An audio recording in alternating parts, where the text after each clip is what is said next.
Hi everybody. Hey, thanks so much for having me here tonight. Before I get started, I want to tell you the funniest thing happened to me today. You know when you have one of those days where not one but two things that never ever happens to you? I'm walking down the street, I look up, and I see Haley's Comet. I get back to the office, and I'm accurately quoted in a Ralph Hallow article. It's one of those days. But you know, everybody's wondering about my leg. It's the first thing they ask. Kellyanne, what happened to your leg? I'm like, well, everybody heard I was going to be in this comedy show, and they're like, break a leg. So I did. And you think blondes are dumb.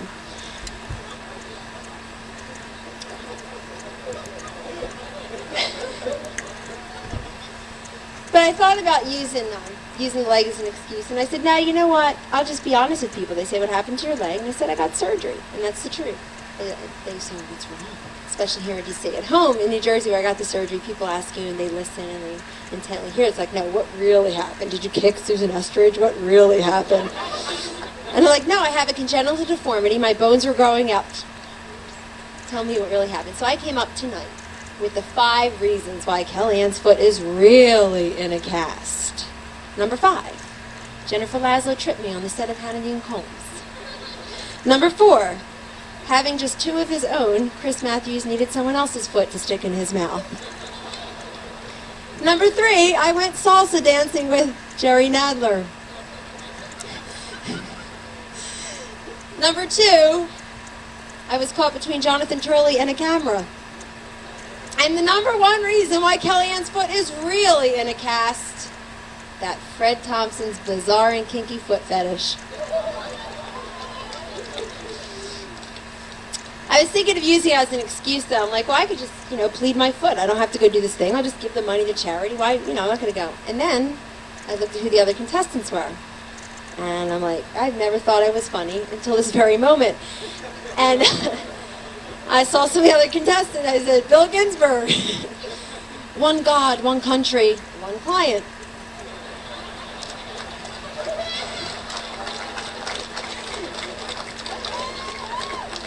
Bill Thomas, The Capital Style. One God, one country, 3 readers. And I was on the cover. So my mom, my grandma, my aunt. Norm Ornstein. I look at that name. I'm like, well, how could someone named Norm Ornstein be funny? Norm Ornstein. When he's a baby. Coochie coo, Norm Ornstein. And I said, Norm Ornstein, who is that? I know I've heard that name, but it doesn't sound like someone who's funny. It sounds like someone who would be like, I don't know, like a policy wonk, like a resident scholar at AEI or something. Oh, sorry, Norm. I'm what they call a pundit. And a pundit is this new term this past year. And a pundit, what's the definition of a pundit? A lightweight.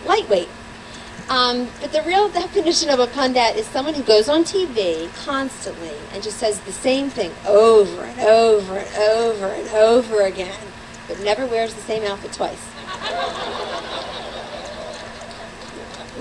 Okay, some pundit trivia, some pundit jokes for you. How many pundits can you fit in a shower?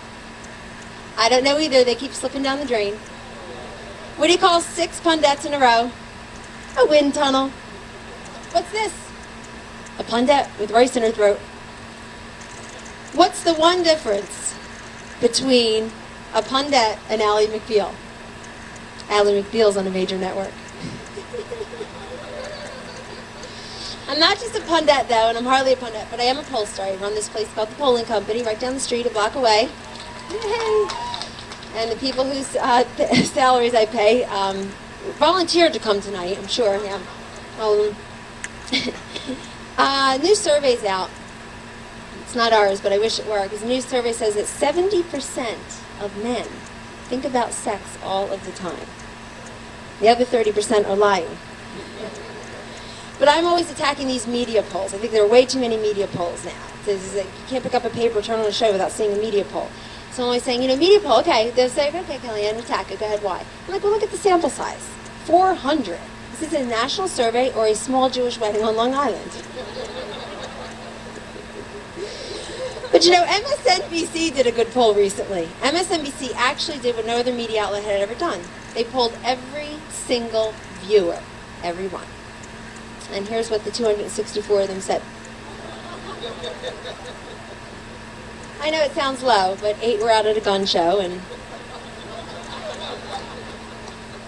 7 were at a Bill Buckley book signing, 5 at a Bill Bennett book signing, 3 at a cross burning, and 2 had switched the channel to go over to Fox News Channel. So now Fox News Channel and MSNBC have the same number of viewers. I'm also a lawyer. Oh, by the way, you know, I think that nobody's watching these cable shows. I know I'm on them all the time. Not even all the people who stop me in airports and say, please tell Chris Matthews this.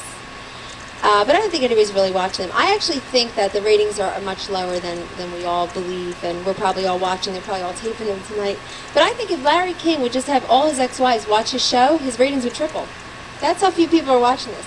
I'm also a lawyer. Very few people know that. I don't like to admit it. Don't like to slander myself. I'm a lawyer. I went to GW Law School right down, taught there for 4 years as an adjunct after I graduated. And I liked being a lawyer. I love sitting for the bar. I haven't had that much fun since I went on a date in Washington. And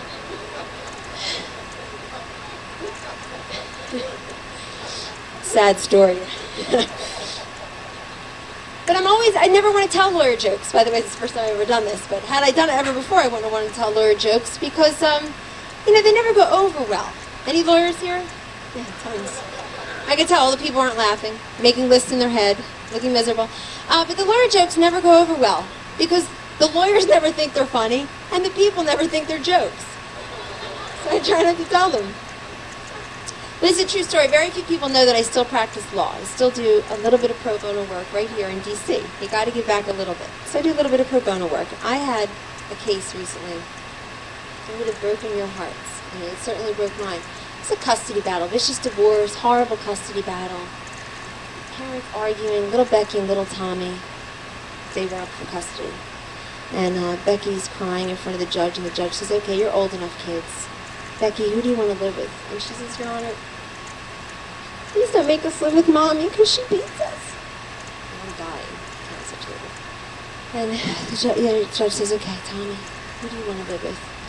He says, Your Honor, wiping away his tears and holding on to his younger sister Becky. He says, we can't live with Daddy because Daddy beats us. The judge says, done.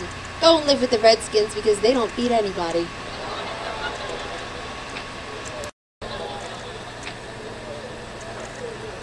Okay, you can say it about the Eagles, my team, but we're in Washington.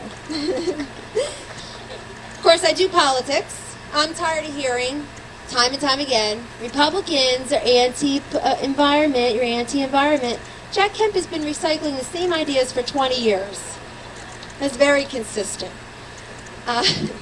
Year 2000, I've come up with a couple slogans for some of the candidates in 2000. Gore, 2000.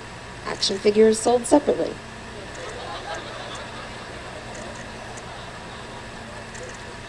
Lamar, dead men do wear plaid. George W. Bush, because. And I love this new ticket, brand new this weekend. Ross Perot and Jesse Ventura, they're going to run as a ticket, because a mind and a half is a terrible thing to waste. I'm going to end with a song tonight. It should really make you laugh because I can't sing. And, you know, much has been made of this whole pundit thing and what's going to happen to us after Bill and Monica go away. And so I just brought it for you.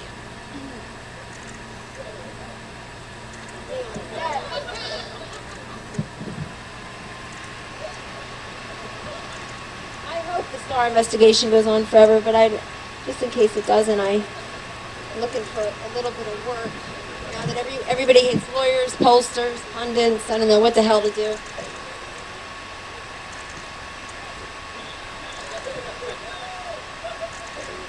I've got the pundit blues. I've got the pundit blues. All year I've kept the pace. On TV took my place. Lots of makeup on my face and sexy dress of lace. Said the president's a big disgrace. Insist Paula had a case. Chatted about the disaffected base. But now I've got the pundit blues. Kosovo now tops the news. Only guy in my life is Chris Matthews. I've got the pundit blues. Newt left for Georgia on the midnight train. House Republicans made no gains. Lead story now is Saddam Hussein.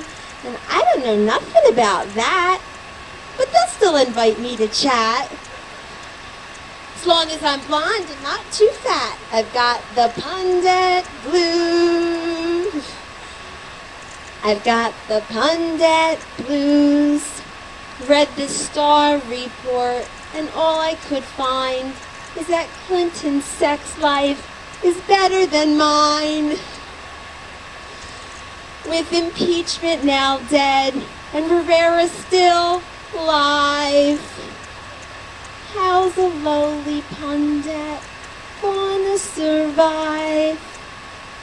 On rice cakes and quotes in the Washington Times, I've got the pundit blue. Now wait just a minute. No reason to sob. I'm different from the other pundits. I have a day job.